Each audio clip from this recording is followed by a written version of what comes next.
Hello, my name is Brent Miller, and today we're going to talk about how to replace the float valve in the back of a household toilet. Well, this is a new float valve that I purchased at a hardware store, and they cost about $10. And they need to be replaced about every 10 to 15 years because they wear out. But the very first thing you need to do is you need to shut off the water to the toilet. And you shut off the supply line. It's usually on the back left near the floor of the toilet, and you'll need to shut that water off and then remove the supply line up just above that, and you'll need to pull that off. And then the next thing you need to do after you got the water shut off is you need to flush the toilet. And that gets out about 95% of the water that's in the water closet, which is the bowl on the back of the toilet. And once you get 95% out, then you can take a towel or a wash rag or something and dab out the rest of it. And a good clean place to work.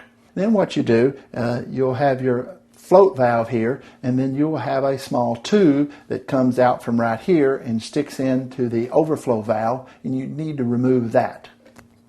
And then next of all, you would need, this is from underneath, you'll need to remove this nut right here, and it come off. And then with it, just a little gently, you grab it from the top with a little gentle tug, and sometimes you got to move it back and forth, but do it just very gently because this is plastic parts, and likely the one you already have is plastic.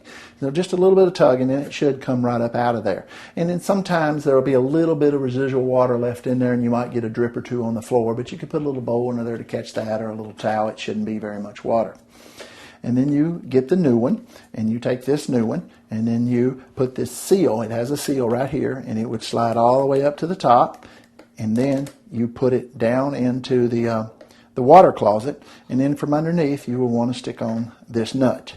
And then once you get this nut in place and you tighten it, usually hand tight is all it takes, and then you would want to put this tube back on and put it back into the overflow tube. And there can be adjustments made right here, and you can just do this, and this is the linkage, and it controls how much water actually goes in the event you have a little bit of extra water going into the water closet and it's overflowing, and it would cause your commode to run, and it would waste a little bit of water. And typically how you determine how much it is, you let it go nearly to the top of the overflow tube, and you'll be able to see that, and then you flush the toilet, and if it flushes fine, then you're good.